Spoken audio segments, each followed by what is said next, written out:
$8.85 million? Are we sure this isn't a typo? Hello guys and welcome back. Today we are going to be breaking down the Lane Hutson mega extension that actually isn't as mega as we thought it would be. Out of nowhere, we saw a contract that was stalling eventually come to fruition, and it has been a revelation.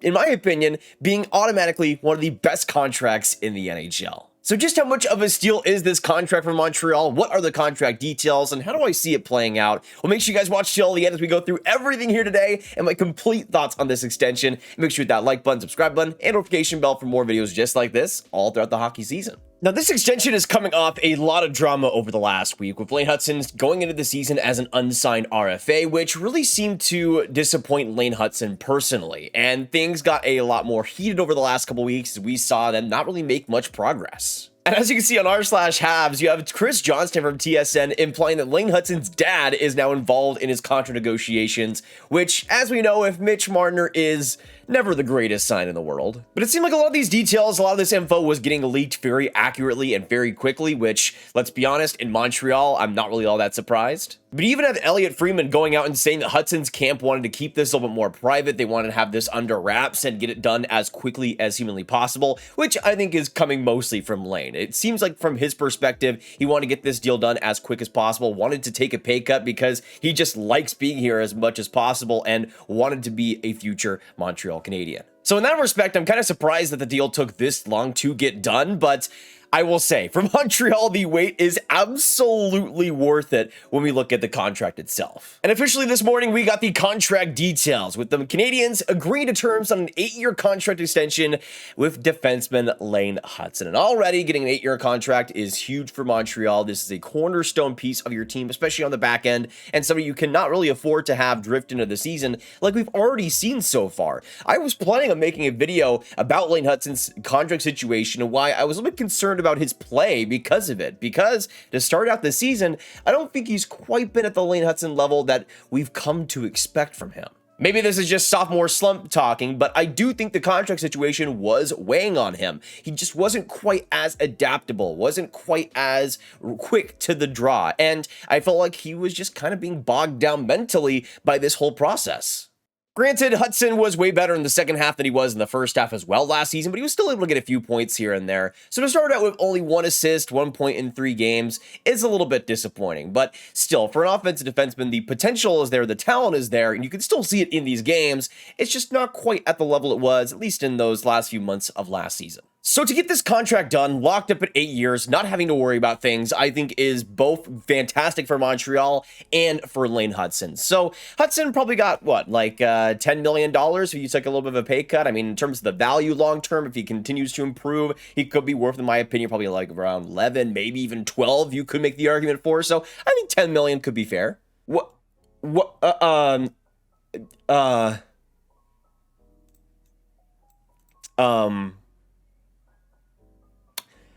kind of blackmail does Montreal have in their files somewhere?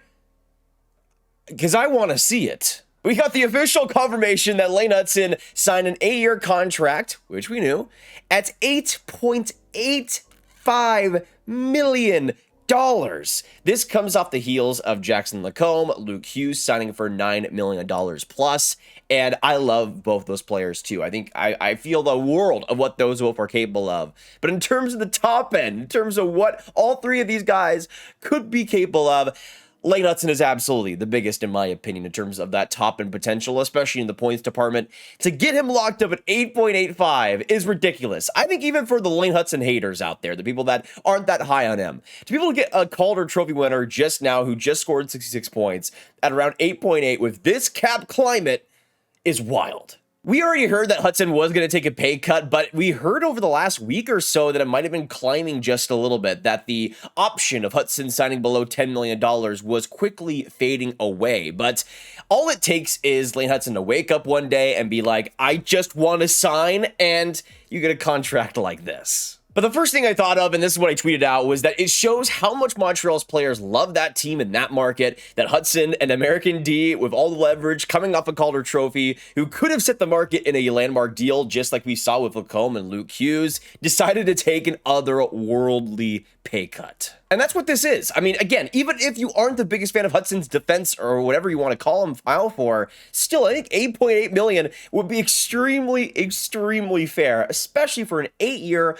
long-term deal. That's what gets me the most, is that, sure, if it was shorter term, maybe you could have gotten a little bit more, but just getting him an 8.8 is ridiculous. I mean, just insanity. The fact they got him for under Noah Dobson's deal, and by a pretty large margin under Noah Dobson's deal too, is crazy to me, because I didn't really feel like that was going to be the case. I think he was just going to barely go above Noah Dobson and try to set himself up as that highest paid Montreal defenseman for that future. But 8.8, man, I am still, I mean, I've been looking at this for 30 minutes and I'm still flabbergasted. Especially with like a Luke Hughes taking $9 million. If you were to sign Lane Hutson, have him starting at $11 million next year with this rising cap, I honestly wouldn't have that much of a problem with it. Yes, sure, he might still have his warts, but I wouldn't count the first 3 games of the season really towards what he is capable of, just because I think it was really mentally draining for him. Just going off of what we saw last year, the potential of this player, I think that would have been a pretty fair deal. And if you really needed to lock him up long term, to go even a bit above that, I still would have thought it's a necessary move. But I think this is the advantage of Montreal and just how much they built up this franchise, built up the relationships, built up the professionality of this team, that a player like Hudson, again, in the leverage position he is happy to take $8.8 million just because he wants to stay. He wants to get this done. He wants to be a part of the team again in a full capacity and not have to worry about anything like this. And wow, what an advantage it is for Montreal, but I think this is the contract, even more so than a bunch of other really good contracts for the Habs, that really just shows how much they've upgraded this team to just that elite level, that players, no matter their background, no matter where they're coming from, just want to be there. And I'll be honest, I'm not surprised with how many great players there are there with great personalities and just how much it's a city that lives and breathes hockey and wants to just have all the success in the world for you. It's just such a perfect situation to be behind, especially for a player like Hudson, who's gotten all the attention, all of the love so far. It's hard to not want to stay there. And I totally get it from Hudson's perspective, because, hey, if I was in Montreal, I'd want to stay there too. In terms of the contract itself, it is very signing bonus loaded with, in the first year, $1 million base and $11 million signing bonus. And then you have in year 6 to 8, a 10-team no trade clause, which I don't think is going to be utilized all that often, if I'm going to be honest with you. Like I mentioned before, though, I think the first 3 games of this season, throw them out, because I just don't think they really matter all that much in the grand scheme of things. I think especially for Hudson, it was very clear that mentally he was pretty drained. He was pretty taxed by the negotiations and just how much of a back and forth it was, how little progress was being made. And for a lot of players, that is always the case, but especially for somebody that young at 21 years old to have to deal with that type of grueling negotiation, it does take a lot from you and takes a lot of time away as well from just the hockey side of things, which Hudson obviously loves, being early to basically every single practice ever made. But I do think now we will start to see Hudson turn the page a little bit. With those distractions gone completely, he can just focus about hockey, which he is very, very good at, and actually bring a lot more confidence and a lot more energy than we have seen so far. Maybe it'll take a couple weeks to really get back to that level, but hopefully we won't be waiting as long as we were in the first half of last year.